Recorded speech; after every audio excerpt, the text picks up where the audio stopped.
It's Friday afternoon in Sydney, Australia, and that means it's time for Friday Beers with Mark and Stuart. I'm Stuart Roberts. I'm Mark Hennis. And we're the founders of Pitt Street Research, Australia's leading provider of issuer-sponsored equity research, focused on small and cap companies publicly traded on the ASX. Now, Mark, I'm a little worried about your morale this morning. It wasn't a great day yesterday for your beloved IS Amsterdam. No, I'm wearing black for a reason. Right. So my team lost yesterday. But the beers might help you feel better about it. Yeah, no, no beer can ease my suffering now. Okay, so it's 3-2 to Tottenham, and the final the final second of stoppage time. Right. Tottenham scored the winning goal. Okay. And so it was 90 minutes in a football game. All right. And 5 minutes. Your health surf, that is possible. I'll open it a bit later on. Anyway, yeah. So last minute of stoppage. So, right. And we've got some footage. Have a look at that clock at the top there. Right. Literally in the last second they scored, and we had the away goal from last week in London, but it wasn't enough. Right. So they're out now. This young team, great campaign in Europe. I mean, it doesn't take away from their new heroes as the giant killers of the Champions League, right? No, it doesn't. The problem is that probably the team will sort of fall apart. These players will be sold to. One will go to Barcelona next year for an insane amount of money. Right. And probably, there's a good chance that 3 or 4 will also be sold. So they probably have to sort of build that team, not from the ground up, but yeah, at least some of the key players will be going. So it was a great run. Unfortunately, they're out now. So we're all rooting for Liverpool now, just to smack the hell out of the Spurs. Mark, you will never walk alone. Exactly. Now, let's cheer ourselves up a bit. You and I are putting on a big event next Thursday, which will have everyone excited. Absolutely. So we're putting together a semiconductor conference. Right. So, as some of the viewers may know, we've got about 9. Actually, we have 9 semiconductor companies listed on the ASX. Right. Some form of semiconductor relationship. So it could be manufacturing, could be equipment, technology development. Right. And we've got 7 of those coming next week. Right. Yeah. Okay. So let's run through the note. Audio Pixels, Revasum, 40S memory, Brain Chip, Blue Glass, Sensira, Blue Chip.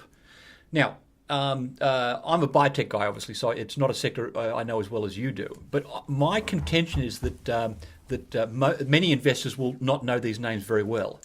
And there's probably $1 billion company somewhere, so it's worth coming out just to familiarise yourself with the sector. Yeah, absolutely. To talk to us about some of the companies we'll be hearing from next Thursday. Yeah. And by the way, if you haven't got a seat, numbers are filling up fast, but just get in touch at pittstreetresearch.com, and there's a seat at the table available for you if you're up for a great morning. Shoot us an email and we'll get you there. Right. So yeah, you can divide the group of 7 companies up into different subgroups. So.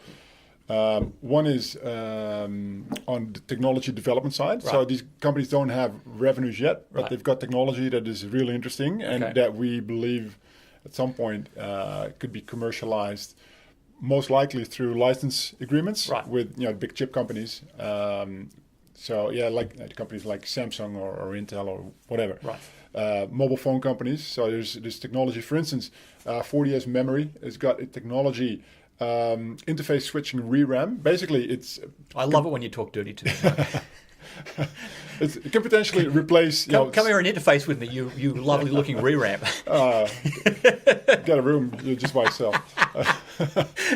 Tell us what interfacing ReRAM is. Interface switching ReRAM. Switching ReRAM. Basically, okay, it is a technology that can potentially replace flash memory. Right. So in your mobile phone or in data centers. Okay. It's faster.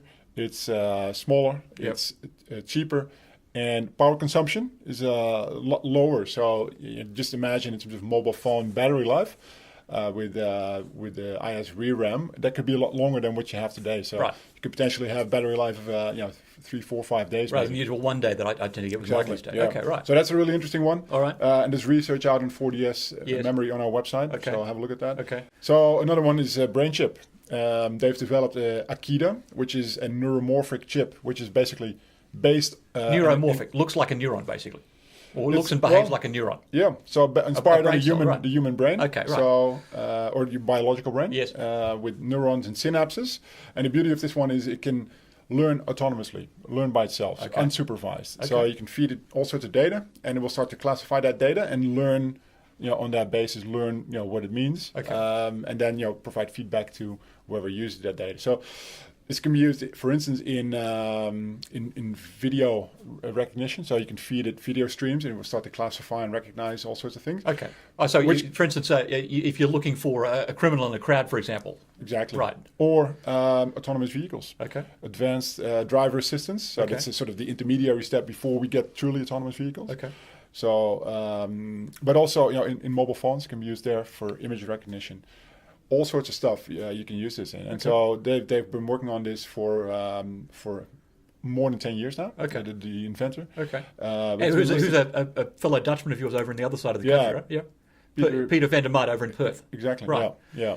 So it's really interesting. So these guys will be there. We've got Audio Pixels. We've got Revasum, which is an equipment company. Right. Basically, what they provide is equipment that can sort of help grind wafers. So you imagine a process to manufacture semiconductors. Okay. It's about 400 process steps. Okay. And you need to sort of grind that wafer down to and this goes back down to nanometers. So Okay. it's really, really small. Okay. Just to give you an idea, there's a million nanometers going in 1 millimeter. Right. So it's really sort of at the very edge of technology. Okay. So they provide equipment to grind wafers down. And it's fair to say that all the big fabs around the world are going to be looking at this technology as a way to improve their own internal Well, processes, right? these guys have revenues already. Okay. So they're selling into some of the into the industry already. Right. Blue Glass, another one. They provide again equipment, but for manufacturing of LEDs Right. and power electronics. But then a new way to do that, and so they're sort of working together with some of the established equipment players in the industry. And we've got a few MEMS companies, so micro electromechanical systems, Okay. really small devices, the size of semiconductor cells. Right. Sincera, Blue Chip, and Audio Pixels that I mentioned earlier. Yes. They all use these MEMS to replicate some sort of function. For Sincera, for instance, they can replicate the function of human organs, Right. like the lungs or the heart, Oh, or goodness. where fluidics come into Okay. the picture. Okay. And Yeah. potentially say, build an artificial pancreas or something like that. Yeah, or what they call organ on a chip. So Right. a really small device that can be implanted, for Okay, instance. okay. And there's all sorts of applications for that. And Blue Chip in the same space. MEMS, they've got temperature measurements and tracking devices, really small, that they can stick on a bag of blood, for instance, Right. in cold storage. Right. So well below zero, and it can reliably sort of transmit all that information to the readers. So you scan it. But the thing is, with this sort of technology, it needs to be capable to withstand these harsh environments. Right. So it's just the 7 companies that we're seeing that we'll be presenting next week. And also, interestingly, we've got Australian of the Year. Michelle Simmons from last year. Exactly. Right. Yeah. So she's the guru of quantum computing. Great. Now, I've got to ask this question. What the blazes is quantum computing? Yeah, well, it's really complicated, so I'll Right. keep it very high level or very simple, because I only understand a fraction of myself. Right, so- right. But basically, if you have traditional computers, the cell can be in state 0 or 1. Yep. Qubits, which are used in quantum computing, can Yep. be 1 and 0, but At the same also time, right? also 1 and 0 at the same time. Right. So you've got a lot of, which is called superposition. Okay. So you've got a lot more options there. So Okay. not just 2, but a lot more. So what happens there is that if you add say a few hundred qubits, put them on a chip, basically. Yeah. What you have is a system that is millions of times more powerful than existing supercomputers. Okay. So And I can visit a leading authority of that just by walking 10 kilometres that way to Michelle Simmons' lab at the University of New South Wales. Exactly. Wow. Yeah. And she's coming to that's RFN. it. She's coming to us. Right, right. Even better. Okay. So she'll be talking about that. And of course, remember, breaking the glass ceiling as well. There's not many ladies who've reached the level she competes at in world science as Very, well. very, very top level. Right, Because right. she's a leading worldwide authority Right, in this space. right.